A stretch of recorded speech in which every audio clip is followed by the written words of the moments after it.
Sejam sempre bem-vindos, senhoras e senhores, à terceira série do Ensino Médio do Paraná. É sempre uma honra e uma alegria compartilhar este tempo e espaço com vocês. Eu sou o professor Antônio, vocês já me conhecem, e enquanto abrem a mochila, o caderno e a cabeça, se preparando para a aula de língua portuguesa, eu tenho dois recados. Primeiro, se você está acompanhando pela TV aberta, vem tranquilo, tome nota, esse material que você produzir vai te ajudar na resolução das atividades que você pega na escola de 15 em 15 dias e você ainda pode entregar para o professor quando tudo isso passar, e vai passar. Agora, se você tem acesso à web, tem acesso à internet, está acompanhando as aulas pelo YouTube, não se esqueça de ficar logado no Aula Paraná com o @escola e responder a atividade obrigatória. Ela registra e confirma a sua presença no sistema diariamente, ok? Vamos juntos hoje conhecer, no meu ponto de vista, o maior escritor que as nossas letras já conheceu. A literatura jamais foi a mesma depois dele. Nós vamos ler e analisar o conto Famigerado de João Guimarães Rosa, identificando elementos constitutivos da narrativa e marcas linguísticas que evidenciam o locutor e o interlocutor do texto. 2. Inferir o sentido e reconhecer efeito de sentido de palavras e expressões. Ok? Gente, à esquerda você tem uma fotografia tirada na Alemanha em 1962. Ele era também diplomata. Além de diplomata, nos anos 60, ele foi preso quando eclodiu a Segunda Guerra Mundial. Ele era diplomata na Alemanha e ajudou 96 pessoas, judeus, a virem para o Brasil. Ele pertence à terceira geração do modernismo, nós estamos entrando na terceira geração, e o nome dele é Guimarães Rosa para os íntimos, né? Obras, pessoal, toda essa aqui é a poética escrita em vida dele. O primeiro livro dele chama-se Magma, de 36, e o último, Tutameia, publicado 2 ou 3 meses antes dele falecer, em 67. O texto que eu trouxe para vocês chama-se Famigerado. Não é o meu texto favorito, mas para quem vai conhecer Guimarães Rosa é o mais didático. Publicado em 62, mas ainda seguindo a estética lá da terceira geração do modernismo. Ok? Vamos juntos então na leitura. Foi de incerta feita o evento. Quem pode esperar coisa tão sem pés nem cabeça? Eu estava em casa, o arraial sendo de todo tranquilo, parou-me à porta o tropel, cheguei à janela. Primeiro quiz para vocês, minha gente. Considere o fragmento em destaque e assinale a opção que descreve o narrador do conto. Tá aí o primeiro parágrafo e a questão é: que tipo de narrador é esse? Letra A, narrador onisciente em terceira pessoa. Letra B, narrador protagonista em primeira pessoa. Respondam aí objetivamente, eu já volto comentando o gabarito.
Gente, que narrador conduz essa narrativa? Ora, narrador, protagonista em primeira pessoa. Observem o pronome eu, me, o reto e o oblíquo, e ainda a conjugação, a flexão do verbo, cheguei à porta, primeira pessoa, ok? Sigamos. Primeira atividade, novamente o recorte. Ainda nesta passagem é possível reconhecer o espaço em que se passa essa história. Aponte textualmente um índice que indica a localização dessa narrativa. Veja, o espaço é um dos constituintes ficcionais mais importantes na literatura. Eu quero saber onde se passa essa história. Já volto comentando com vocês.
Gente, antes de responder essa questão, eu quero chamar a atenção para duas coisas.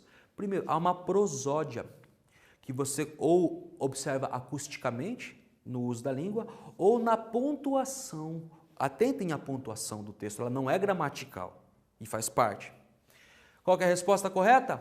A localização exata é impossível determinar, uma vez que os únicos índices espaciais que temos são a casa e o arraial. É uma alusão.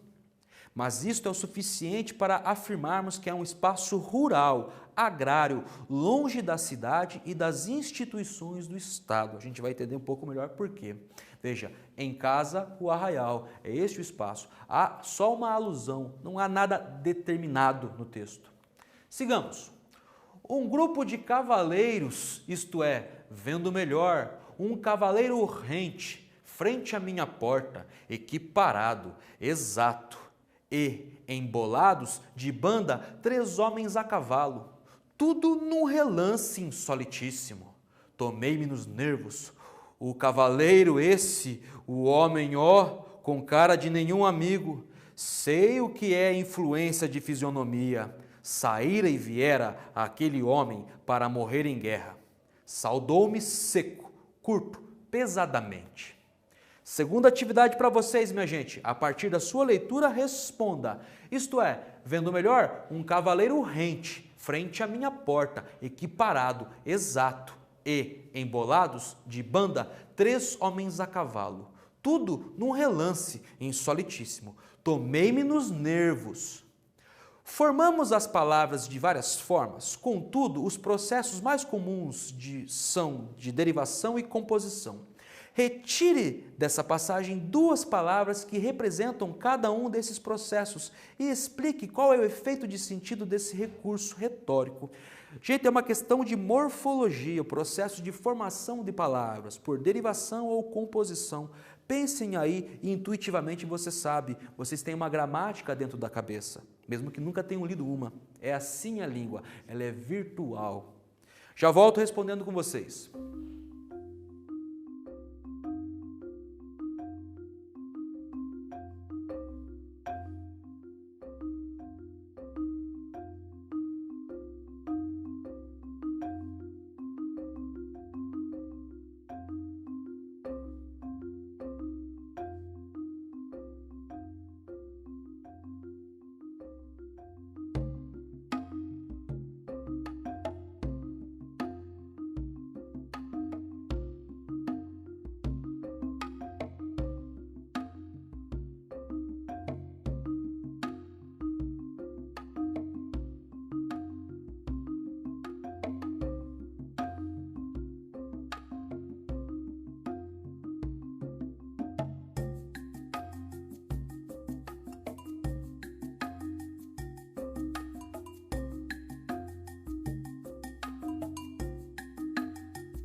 Vamos juntos, minha gente, sempre. Equiparado e insolitíssimo estão em destaque no recorte. Por composição, temos equiparado, equino mais parado. Por aglutinação, aproximação e adaptação fonológica. Por derivação, temos insolitíssimo, insólito, aquilo que é incomum, que é raro, estranho, e o sufixo íssimo, derivação sufixal indicativa de grau superlativo sintético. Não se preocupem tanto com esses nomes, mas atentem que vocês usam isso o tempo todo. O neologismo, essa criação de palavras novas, revela uma relação muito íntima com a língua e intensifica a expressão. Este autor fazia muito isso, a sua relação com a língua é quase infantil. Seu cavalo era alto, um alazão, bem arriado, ferrado, suado, e concebi grande dúvida. Nenhum se apiava, os outros, tristes três, mal me haviam olhado, nem olhassem para nada. Semelhavam a gente receosa, tropa desbaratada, sopitados, constrangidos, coagidos, sim. Isso por isso que o cavaleiro solerte tinha o ar de regê-los, a meio gesto, desprezível, intimara-os de pegarem o lugar onde agora se encostavam. Valendo-se do que o homem obrigara os outros ao ponto donde seriam menos vistos, enquanto barrava-lhes, qualquer fuga, sem contar que, unidos assim, os cavalos se apertando, não dispunham de rápida mobilidade. Tudo enxergara, tomando ganho da topografia. Os três seriam seus prisioneiros, não seus sequazes. Aquele homem, para proceder da forma, só podia ser um brabo sertanejo, jagunço até na escuma do bofe. Senti que não me ficava útil dar cara amena, mostras de temeroso. Eu não tinha arma ao alcance. Tivesse também, não adiantava, com um pingo no i ele me dissolvia. O medo é a extrema ignorância em momento muito agudo. O medo me miava. Convidei-o a desmontar, a entrar. Segundo quiz para vocês, gente, jogo rápido. Considere o fragmento e assinale a opção que melhor traduz cavaleiro. Está aqui o recorte para vocês. Letra A. Homem perigoso de baixa estatura moral. Letra B, homem esquisito de roupas típicas. Respondam aí que eu já volto com o gabarito.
Gente, essa questão é mais complicada do que parece, não é? Observem aqui, ó. Homem perigoso de baixa estatura moral retoma o jagunço até na escuma dos bofes, né? Está aqui a resposta correta. Que retoma o homem e que é retomado ainda de cavaleiro. Isso que a gente chama de cadeias de correferenciação textual. Um texto retoma outro, que retoma outro. A gente chama esse processo de anáfora em linguística textual. Ok? Sigamos, minha gente. Disse de não, com quantos costumes. Conservava-se de chapéu. Via-se que passara a descansar na cela, de certo relaxava o corpo para dar-se mais à ingente tarefa de pensar. Perguntei, respondeu-me que não estava doente, nem vindo a receita ou consulta. Sua voz se espaçava, querendo-se calma. A fala de gente de mais longe, talvez São Franciscano. Sei desse tipo de valentão que nada alardeia sem farroma, mas avessado, estranhão, perverso, brusco, podendo desfechar com algo, de repente, por um és não és. Muito de macio, mentalmente, comecei a me organizar. Ele falou, eu vim perguntar a vós meceu uma opinião sua explicada.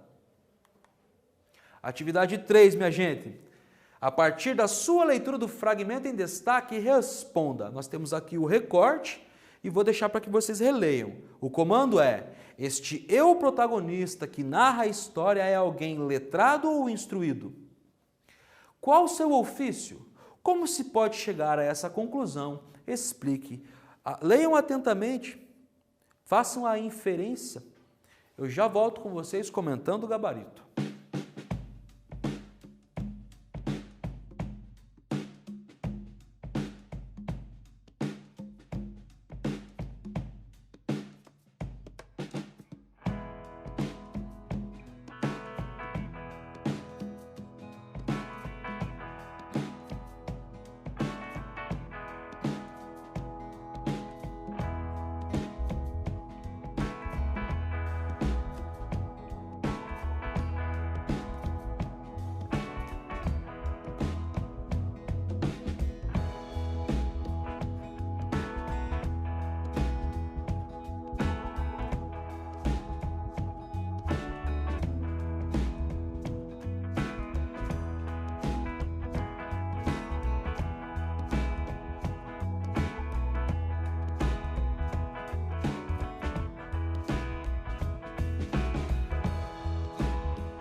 Gente, esse texto é bastante denso, né? É um texto exigente, exige releitura e o trabalho hermenêutico de sempre, o esforço de interpretação, várias inferências. Qual que é a resposta correta, então? Este é o protagonista que narra a história, é alguém letrado, instruído? Qual é o seu ofício? Como se pode chegar a essa conclusão? Através de inferências. Observem, perguntei, respondeu-me que não estava doente, nem vindo a receita ou consulta. Ora, quem é esse narrador? Ao que tudo indica, o narrador em primeira pessoa é médico, tendo em vista que sua pergunta indaga por doença, receita ou consulta. É, portanto, alguém letrado que narra a história, não é? Há esse jogo, esse conflito entre o universo letrado e o universo iletrado, o universo escrito e o universo oral, o universo civilizado e o universo da barbárie. Aqui a gente vai descobrir como eles se encontram e se reconhecem. Seguindo, carregar a selha causava outra inquietude, sua farrusca, a catadura de canibal, desfranziu-se, porém, quase que sorriu. Daí desceu do cavalo, maneiro, imprevisto, se por se cumprir do maior valor de melhores modos, por esperteza, reteve no pulso a ponta do cabresto, o alazão era para a paz, o chapéu sempre na cabeça, um alarve, mas os ímpios olhos, e ele era para muito, seria de ver-se, estava em armas, e de armas alimpadas. Dava para se sentir o peso da de fogo no cinturão que, usado baixo, para ele estar-se já ao nível justo, ademão, tanto que ele se persistia de braço direito pendido, pronto meneável, sendo a sela de notar-se uma jereba papuda urucuiana, pouco de se achar na região, pelo menos de tão boa feitura. Tudo de gente brava, aquele propunha sangue em suas tensões.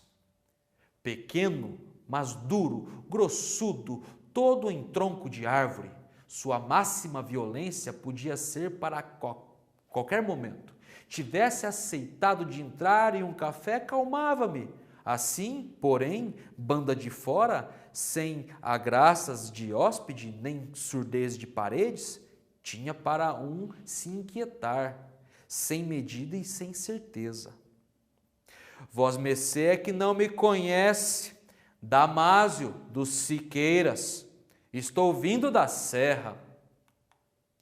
Sobressalto, Damásio, quem dele não ouvira o feroz de histórias de léguas, com dezenas de carregadas mortes, homem perigosíssimo, constando também, se verdade, que de para uns anos ele se serenara, evitável de evitar.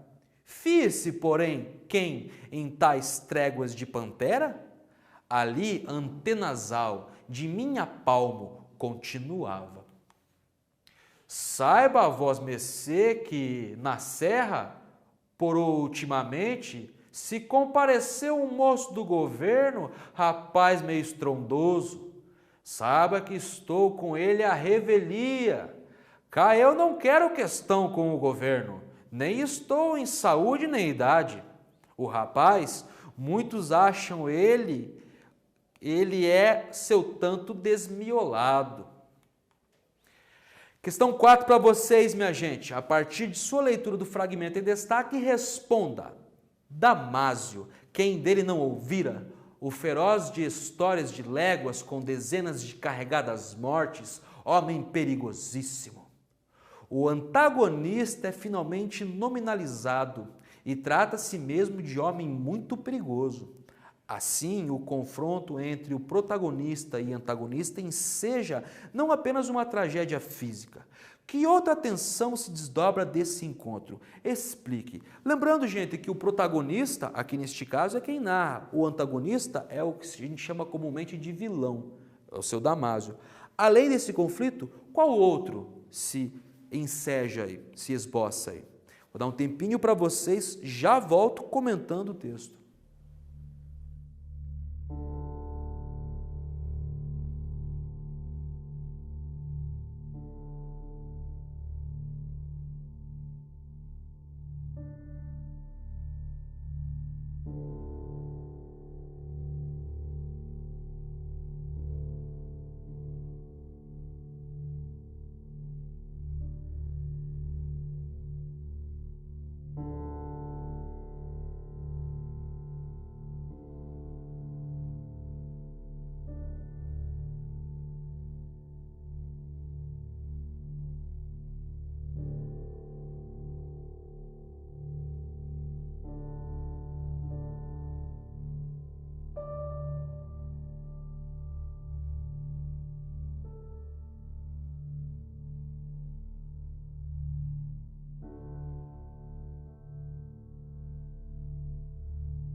Gente, vocês perceberam como o registro, a língua empregada é estranha, causa estranhamento, é até difícil pela pontuação, pelo uso lexical, as escolhas das palavras, as imagens.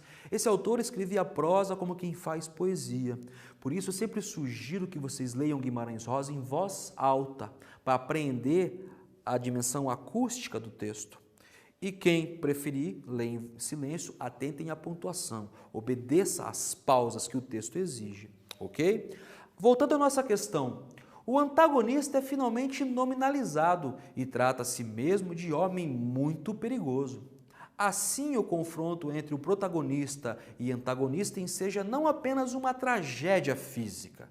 Que outra tensão se desdobra desse encontro? Explique. Há um arsenal de desdobramentos aí. Observem.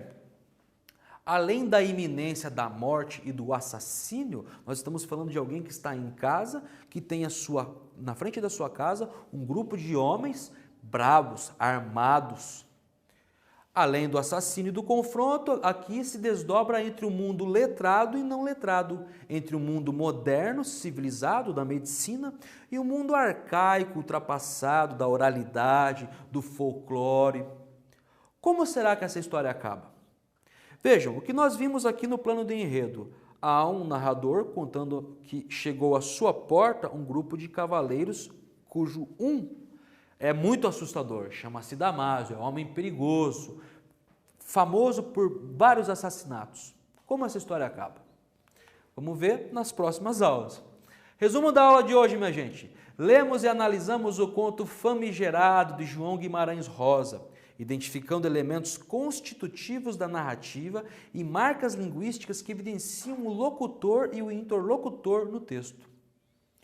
Inferimos o sentido e reconhecemos efeitos de sentido de palavras e expressões, sobretudo do neologismo. Muita gente acha que esse é o autor do neologismo. Isso é verdade só em partes. Guimarães Rosa, além de inventar palavras, ele resgata da língua palavras que já caíram em desuso, palavras mortas, e põe num texto extremamente moderno. Gente, a gente sim vai continuar essa aula no próximo encontro. Deixo para vocês um abraço carinhoso e a gente se vê logo mais.